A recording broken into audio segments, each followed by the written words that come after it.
अनस की स्टोरी में आपका स्वागत है। आज फिर हम एक नई कहानी लेकर आपके सामने उपस्थित हैं। तो चलिए शुरू करते हैं आज की कहानी।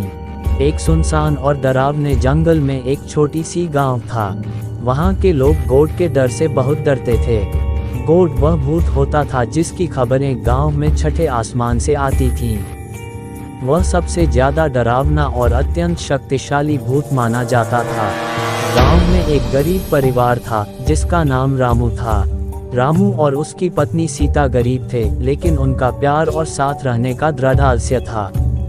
वे गांव के सबसे गरीब लोगों में से एक थे, लेकिन उनका आपसी प्यार और समर्थन हमेशा उनके साथ था। एक दिन गांव में एक बड़ा मेला आया। मेले का मुख्य आकर्षण था गोड का मंदिर, जो कहानियों में सुना जाता था। लोग उस मंदिर की ओर बढ़ गए और रामू सीता भी मेले में जा रहे थे। मंदिर के पास पहुंचकर रामू सीता ने गोड की मूर्ति के सामने खड़े होकर प्रार्थना की कि वे भी गोड के डर से मुक्त हों। वे अपनी मांगों में सजीव भाव से रुचाना किया और फिर मेले के साथ अपने गांव वापस चले आए। वे गांव वापस आकर अपनी दिनचर्या में बदलाव करने लगे। रामू ने गोड के डर को भूलकर नए काम ढूंढने का निश्चय किया। उसने सोचा, अगर हम सच्चे मन से काम करेंगे तो हमारा भविष्य बेहतर हो सकता है। रामू ने एक छोटे से खेत में काम करना शुरू किया और सीता भी उसके साथ ही काम करने लगी।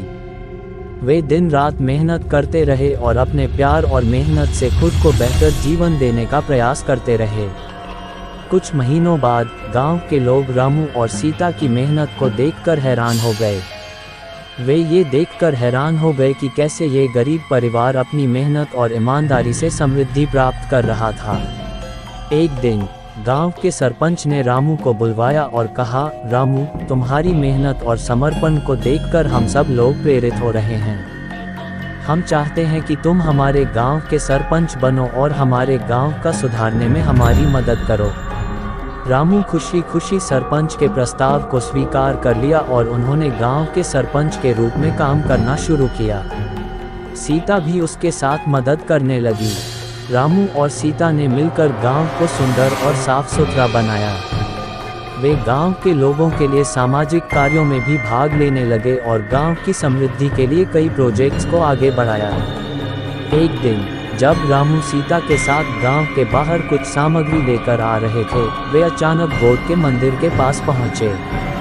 रात के समय मंदिर और उसका आसपास बहुत ही डरावना दिखता था, लेकिन रामू और सीता ने अपने दृढ़ इरादे के साथ आगे बढ़ने का निश्चय किया। मंदिर के द्वार पर पहुंचकर वे देखते हैं कि द्वार खुला हुआ है। वे मंदिर के अंदर चले जाते हैं और वहां देखते हैं कि गोड की मूर्ति सिर पर है और दोनों ही मूर्ति के पास पहुंच जाते हैं। रामू और सीता की आंखों में आंसू थे, लेकिन उन्होंने गोड की मूर्ति के सामने प्रार्थना की, गोड, हम जानते हैं कि तुम डरावने और अत्यंत शक्तिशाली हो, लेकिन हमने तुम्हारा सामर्थ्य और शक्ति से नहीं, बल्कि मेहनत और समर्पण से अपने लक्ष्य प्राप्त किया है।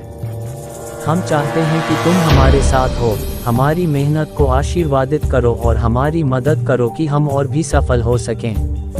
रामू और सीता की ईमानदारी और निष्ठा ने गोड को प्रसन्न किया।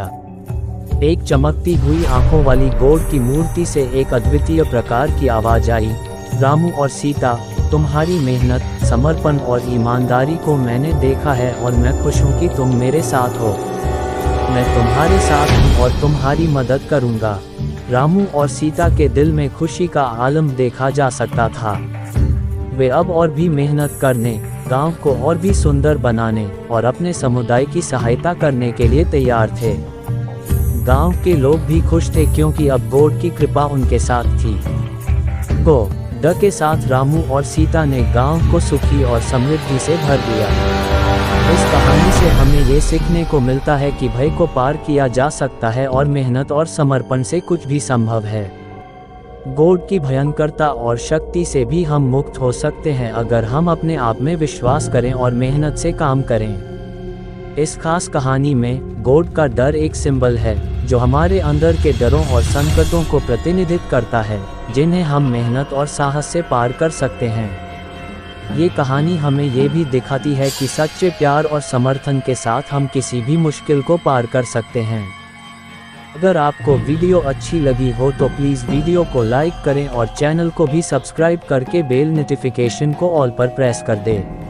Thanks for your watching.